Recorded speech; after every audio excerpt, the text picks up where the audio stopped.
Welcome to Raising the Bar with RebuttalPR, the podcast where we elevate the stories of the plaintiffs' bar and dive into the key trends shaping the civil justice system today. I'm your host, Ray DeLorenzi, and in each episode, we'll bring you insightful interviews with leading attorneys, expert perspectives on current legal events, and in-depth discussions on the issues that matter most.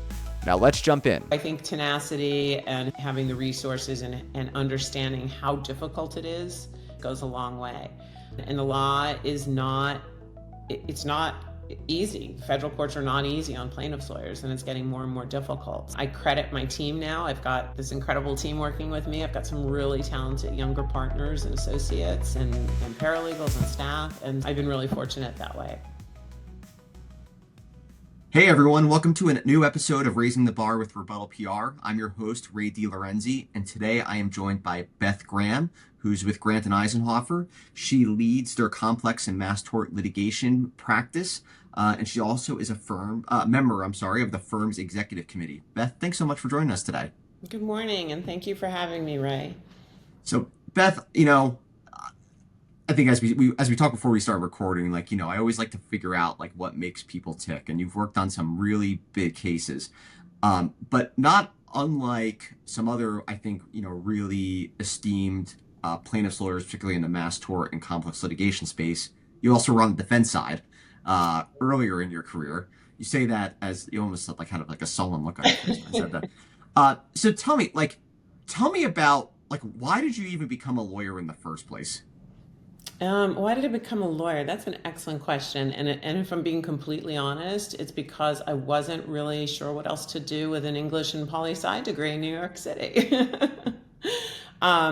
But kidding aside, I was always fascinated by the law and by advocating for people who maybe couldn't articulate things in the same manner or didn't have the resources available to make their case. Ever since I was a kid, my parents would tell you that I was always arguing, and usually it was not on my own behalf, but on behalf of my siblings or somebody else. And so I just was fascinated with the law when I was in undergrad and decided to go to law school and just take a run at it. And I was the first person in my family to go to college. I was obviously the first person then to go to law school. And it was just really important to me to kind of see if it was something that I could do. And when I got out of school, I knew it was for me. So I find it interesting, particularly when someone is, first in their family to go to college or go to law school, in your case, both. Was it ever at a young age, anyone in your family be like, oh, you're good at arguing, you should be a lawyer? Was it even in the scope of what you could become? Not really, but I was strong-willed even as a child, and I just thought, I'm going to do this, and it was interesting because I grew up in a neighborhood where everybody was a cop or a fireman or a nurse or a teacher, and that was my world. And I just, from a pretty young age, said, nope, I'm going to be a lawyer. This is what I'm going to do. And I just kind of did it. And I was really lucky.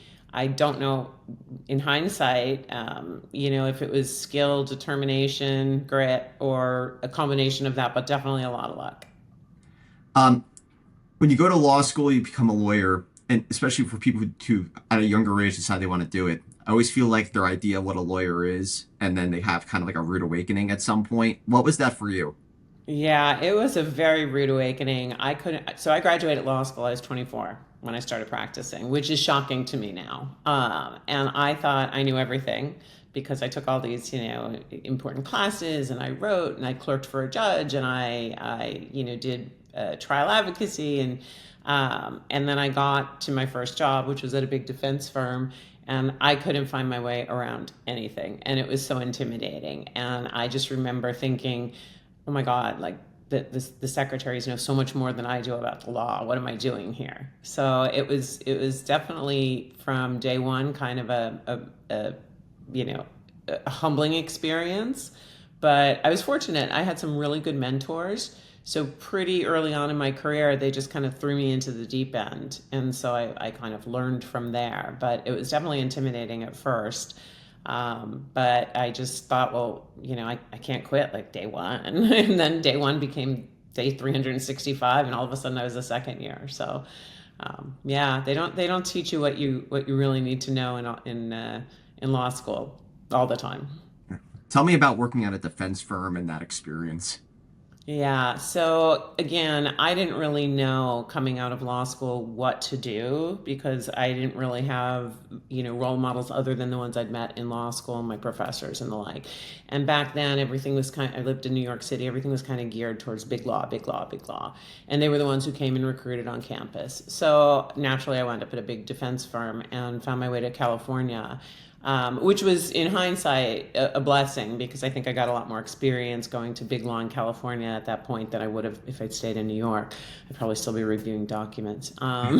But it was intense. It was all the things that you read about, billable hours, weekends, nights, partners who weren't, the warmest and fuzziest, all of that. But it was a great learning experience for me. I got to see really great lawyers on the defense side and on the plaintiff side, but watching from the other side of the table. So I remember being a young associate, and as I said, I had some really great mentors who would take me to court with them, and they would take me to these meetings, these high-level meetings, and so I'd be sitting there in a meeting with, like, at that time, like Elizabeth Cabraser across the table, or Stan Chesley, or Arnie Levin, or these guys who were like, wow, like I've read about them in cases, and so it was really something. But I didn't love it. I mean, once I realized what I was really doing, in the beginning it was just, oh, I'm writing these memos and I'm writing these high level briefs and I'm doing this and I'm doing that. I'm going to trial and I'm taking depositions. But when the light bulb went off, which was probably like 3 or 4 years into my career, and I realized I was defending corporations who, sadly, in a lot of situations had done the wrong thing. I just didn't love it. But I remember this moment when I had a case against a plaintiff's firm, just kind of a single solo practitioner plaintiff's firm, single event firm in California, and it was a drug case. And I knew that there was a problem with our label, and I figured this guy's going to figure this out. And I had authority to settle the case for a pretty decent amount of money, and he never figured it out. And I was so upset on behalf of his client, and I realized that that's where my heart was, and I should be on the other side of the table because I thought I could do a good job at this, and I know what I'm doing. So yeah, so I kind of more quickly gravitated towards the plaintiff side of the bar. So, I mean, you're like a third or fourth year at a big defense firm. Like the path is sort of paved in many ways for folks there. You talked about mentors before. You know, who did you reach out to be, and like what were those conversations like being like, yeah, I'm done with like this track and I'm ready to pivot. Yeah. So I think, I mean, I realized in years 3 or 4, I think it took me until my 6th year to really get the nerve up to switch sides. Because I started to talk to people who were on the other side. And I always kind of, again, gravitated towards the plaintiff side. When I'd be in a deposition, I didn't want to go out with the other defense lawyers who were there. I'd be hanging out with the plaintiff's lawyer. And I realized like it's a contingent fee practice, and it's not like lockstep advancement, and it's not guaranteed bonuses if you work a certain number of hours. It's much more about taking risks. And so it took me a couple years after I realized what I wanted to do to get the nerve up to do it. And then I sent my resume just cold to, at the time, the biggest plaintiff, best plaintiff, still the biggest and best plaintiffs firm, I think, in homegrown in San Francisco, Leaf Cabraser. I just sent my resume to Elizabeth. And unfortunately, we had so many conflicts because I was in active litigation against her firm in like 3 or 4 cases. And one of the partners for whom I worked advised the client not to waive the conflicts. So I couldn't go work there. But she was kind enough to hand my resume, which she was on a plane. She handed it to another trial lawyer who was working on a case with her, and they were coming back from some meeting. His name was Dick Alexander, and he's a fierce, trial lawyer in, at the time, San Jose, California. And he reached out to me and said, I'm trying to build this class mass practice. I'm a single event practitioner. What do you think? And I interviewed, and that the rest is kind of history. I went to work for him, and I talked to people along the way. I talked to a lot of the kind of big name lawyers at the time about how to do certain things. And I was, again, really fortunate to get involved in a really big case right off the bat. I found this client, or the client found me, and I wound up in, my first MDL as a plaintiff's attorney, about 6 months into my practice as a plaintiff's attorney. So, so I just asked questions. I just asked the other plaintiff's attorneys who were on the executive committee with me, like, how do you do this? And I learned a lot. As I said, I got to watch a lot of really, well-regarded plaintiffs firms in the Bay Area. Kachet was out here, and Alan Ruby, and obviously Dick and Elizabeth, and it was just the guys that walk up. It was a really great learning experience for me, kind of just diving into it, and yeah. So you said about 6 months into your life as a plaintiff's lawyer, you're on an MDL. Yeah. MDLs, sometimes get some, criticism. Let's put aside fair, not like about how hard it is for newcomers to break into those. How Yeah. did you do that? And also, did like folks look at you like askance, like, weren't you on the other side of the table 6 months? I mean, what was that experience like? Yeah, it was hard, not welcoming, I would say, at first. But so I had filed a case. It was a dealership franchise dispute. We represented a car dealer, and it was just, I filed it in state court in San Jose County, and it got removed to federal court. And the next thing I know, it was shipped across the country and into an MDL in Baltimore, Maryland, ironically. And the good news was I had the client. I had, at the time, I had filed it as a class action, and my lead representative was a guy named Colonel Frank Borman, who had been to the moon and had run Eastern Airlines, but also happened to own a number of car dealer franchises. And he was my client. I had answered the phone when his local counsel called at 8 o'clock on a Friday, asking some questions about the case I had filed in San Jose, and he became my client. So it was difficult to push me aside because he was my guy, and everybody agreed he was the best possible class representative for classic car dealers, because he was, I've been to the moon, got honor and country, I've run businesses, like it was a no-brainer. And then, I just worked my ass off. Can I say that on a podcast? I Yeah, just worked. absolutely. I Yes. worked my ass off. And so I think eventually the fellow members of the executive committee realized that I knew what I was doing. And I wound up forming a relationship, a cordial, even though we were on other sides of the table, a pretty cordial professional relationship with the in-house counsel for the defendant, which in that case was American Honda Automotive Cars. And so we would see each other, from time and again in deposition or in court and such. And I was the person who, because I was kind of, even though they kind of begrudgingly accepted me into the MDL fold, I was young and I was the only woman at the time. And I know a lot of people, and, a lot of the clients were, a lot of the fellow attorneys were, car dealer attorneys. And so I was definitely a little bit handicapped in certain regards, how they looked at me. But because of this relationship, and because I was tasked with figuring out the damage model, because it was a really complicated case. It had to do with bribery and corruption within the company. The executives were taking bribes from this cadre of dealers, certain dealers, and the other dealers, like my client, were affected because there were a limited number of Hondas at the time coming into the country. So it was this complicated allocation system, and I wound up being tasked with, talking to the guys with the big computers up at MIT about how we were going to unravel this whole thing on a national basis. And that became the model for settlement. And so coming back, literally, you read these stories, but it's true. Coming back from a deposition in Boston, I met with the assistant general counsel and his outside local, not the lead trial counsel, but another outside local. And on the back of a napkin, we started to sketch out, like, what would this look like if you guys wanted to resolve this case? But it was after several years and, a second mortgage on my condo and a lot of, antacid tablets under my desk. So, yeah, I think my defense skills kind of came in handy because I wasn't looking at it like this is the enemy and, it's like to the death. It was like, all right, let's try to figure out a business solution. Here's what I think the number is. Tell me what you guys have big computers. What do you think the number is?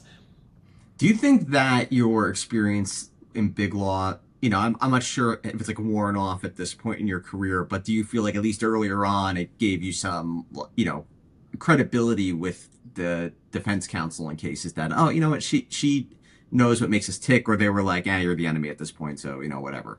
I think it's a mix. I mean, there are certain lawyers who I've come up against, in the last decade who definitely look at me like I'm the enemy and I'm just another plaintiff's lawyer. And then there's certain whom I think appreciate that I understand that they have a client and they have a board of directors and they have shareholders and they have concerns about the value of their company. And I understand business solutions. So it's not just, I'm going to kick your ass in trial. It's like I will if I have to.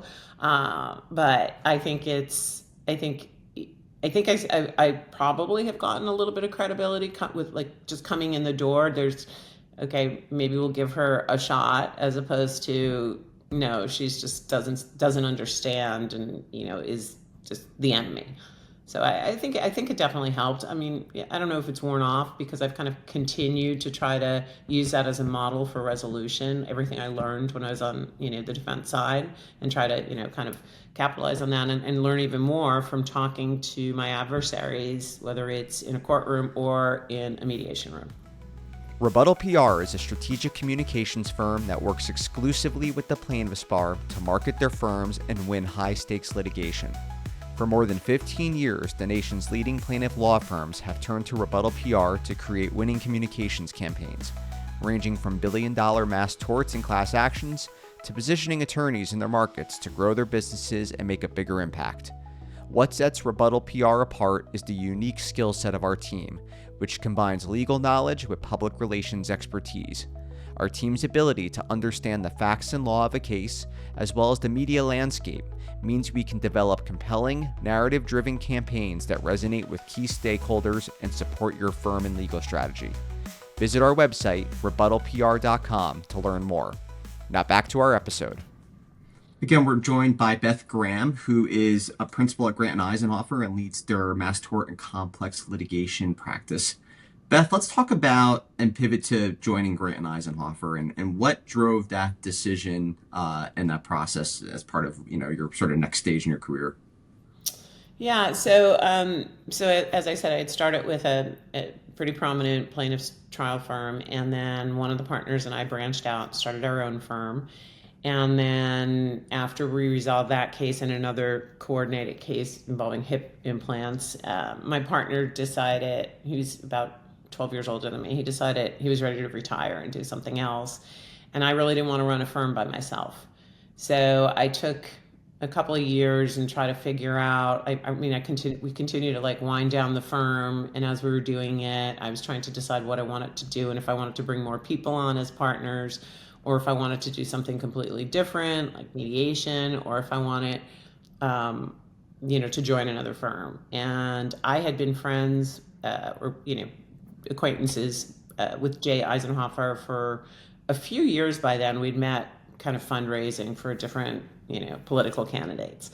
And he was always asking me, like, how do I build this thing? He wanted a mass tort, class action, tort department. They were already wildly successful in securities and antitrust and commercial litigation. And he'd been, talking to the mass tort lawyers with whom he was friends, and he wanted to build this thing. And I kept telling him how he should do it. And he was frustrated because he wasn't doing it. He's telling me about it. Well, I have these 6 hip cases. I'm like, you're missing the mass part of the tort. You need more than that. And so we were at a Yankees game one night, and he said, why don't you join us? And I said, I don't want to move to New York or Delaware. And he said, we'll set you up in a San Francisco office. And we just started talking, and I thought, this is the perfect opportunity to build a firm again, but within a firm, and have the resources of a firm. So it wasn't quite as daunting a task than just taking what had been my own firm of 13 people and like trying to find a new partner with whom to work. It was like kind of transporting it over. So it was an easy decision, and I thought, well, we'll see what happens here.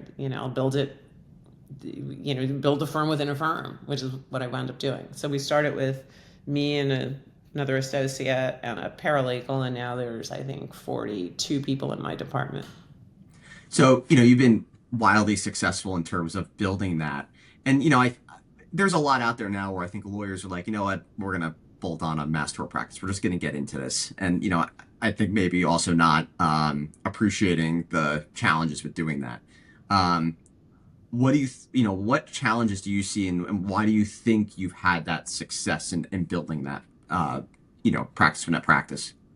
Well, I think, I have to give credit to my partners at Grant Eisenhofer, because a lot of the success came from them giving me the resources to invest, both human resources and monetary resources, because building a mass tort practice is not only incredibly complicated because there are so many moving parts. It's not just the law, right? It's not just waiting for clients, 6,000 of them to like knock on your door. You have to do a lot of marketing. You have to do a lot of kind of, intake and interviews and client relationships. And so there's a lot of moving parts, and they really gave me the tools and the resources and the runway to kind of get it off the ground, which is fantastic. And then, you have to have a stomach for it, because you're right. Not everybody, but a lot of people think, okay, I'll build a mass tort department. How hard is this? And actually, one of my partners, Stuart Grant, he's retired now, said that, like, how hard can this be? I see all these guys on TV, you just get clients and then you settle, right? It's like, no, I wish it were that easy, And so we had thankfully, some early successes with cases I had picked to get involved in the beginning. We had some not so great success. We had failures. I was co-leading one of my first MDLs at Grant Eisenhofer, where I was appointed co-lead. Wound up, during the course of the case, the Supreme Court came out with the Albrecht decision, and all of a sudden we were dabbered out, and the whole MDL was over. We went from talking about how we were going to pick a jury during COVID to a summary judgment opinion that got rid of all the cases. So I think tenacity and having the resources and understanding how difficult it is, really understanding how difficult it is, goes a long way. And the law is not, it's not easy. Federal courts are not easy on plaintiffs' lawyers, and it's getting more and more difficult. So, I credit my team now. I've got this incredible team working with me. I've got some really talented younger partners and associates and paralegals and staff. And so I've been really fortunate that way. So, you have a pretty varied, I guess, caseload. And also, when you look at your successes, drug and device work, you've done environmental work. How do you decide this is something where we can have an impact or we can add value? How do you pick those?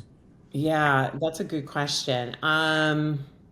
We started with drug and device because my experience, even from when I was a defense attorney with the pharmaceutical industry, taught me that they really, like, absent tort law, they're not going to stay in line, right? Like, we are the guardian at the gate, I believe, when it comes to devices and drugs, because, if you think about the system, you as a patient go to your doctor and say something happened as a result of this drug or device. The doctor then reports it to the manufacturer, and it's the manufacturer who's making a profit on the drug or device, their responsibility under our crazy system to go to the FDA, and then the FDA decides, how and when to act.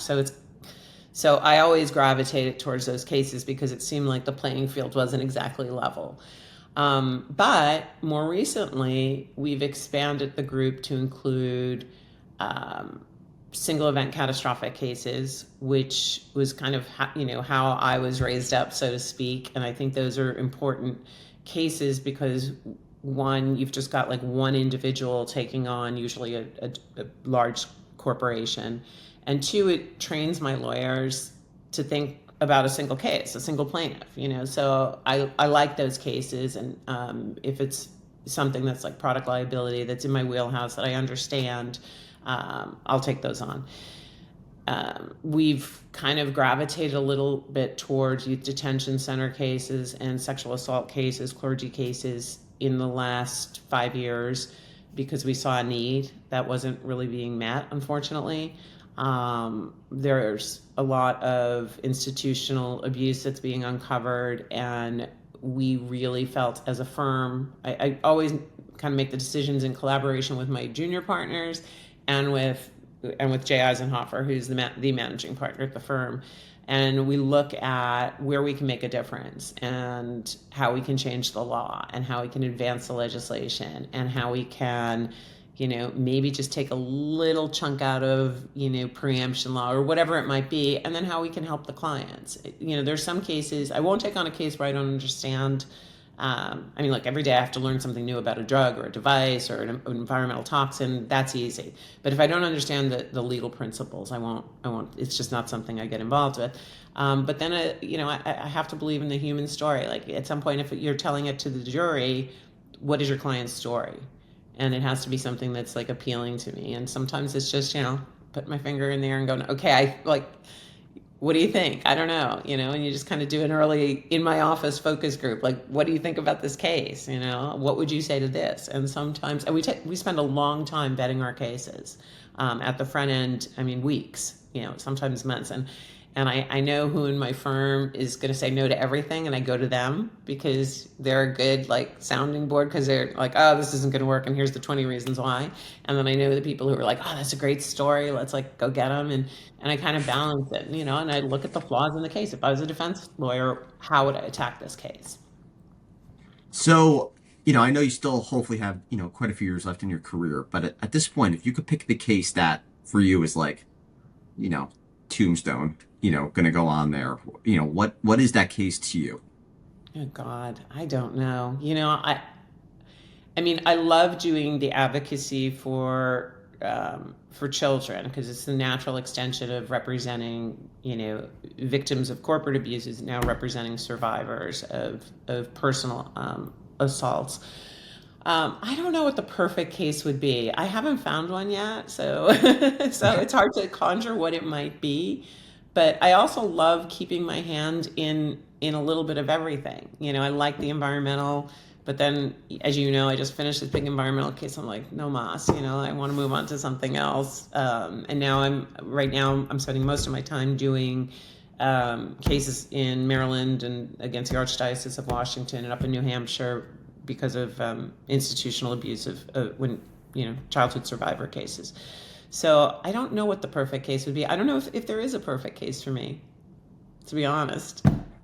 You talked earlier, again, I keep going back to the mentor theme because I think it's interesting that you talk about all these mentors who helped you, and now you have a practice where you have 40, plus, people in your charge. And what's your philosophy to mentoring them that you picked up from others, I guess, or, also ways that you felt that you could have been better mentored as a younger lawyer? Yeah. So I try to tell everybody, first of all, the fundamental rules in my office are show up and be present, work hard, and don't be an asshole. If you can do those three things, you're going to succeed working for me. It's just that simple. I believe in trying to mentor people. There's the mechanics of it, right? Like we do lunch and learns, and I try to get younger attorneys out in depositions just to sit and watch, and I bring them to meetings and try to get them training.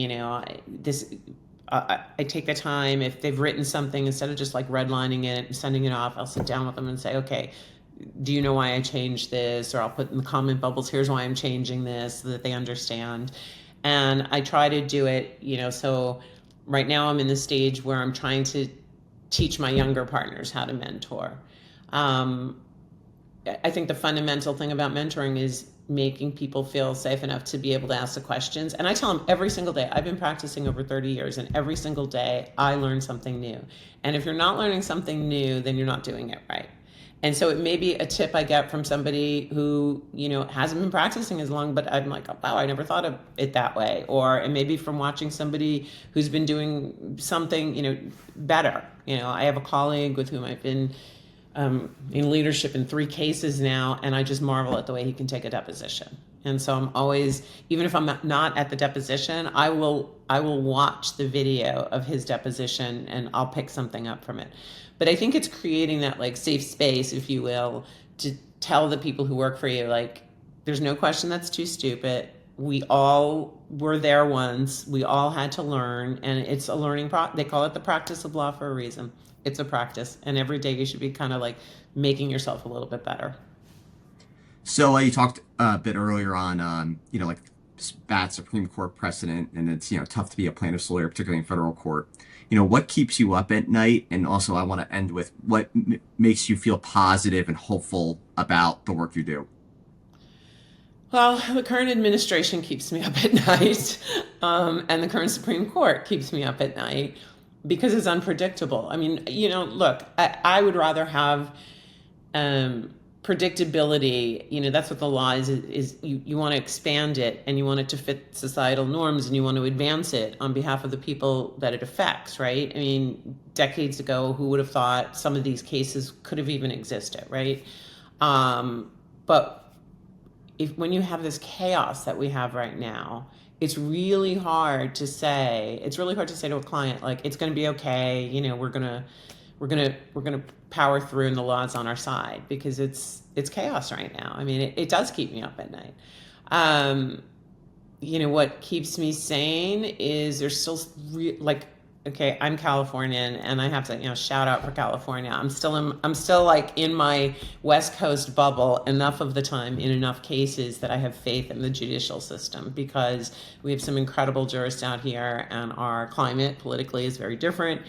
And we still, I think, as a state, believe that state law prevails, and that's what, that the courts really are the place where disputes are supposed to be taken. And it's not supposed to be political, and it's not supposed to be issue driven because of, society. It's supposed to be something that you can count on. And I think, state law still gives me some comfort. And not just California, other states that, still have, still believe in the Constitution. That's the only thing that's giving me comfort these days, right? Well, what a high note to end on, my gosh. But seriously, Beth, very much appreciate your time and joining the podcast today, everyone. Beth Graham and Grant Eisenhofer, thanks so much. Thank you. Thanks for listening to this episode of Raising the Bar with Rebuttal PR. Don't forget to subscribe and follow to join us next time. See you then.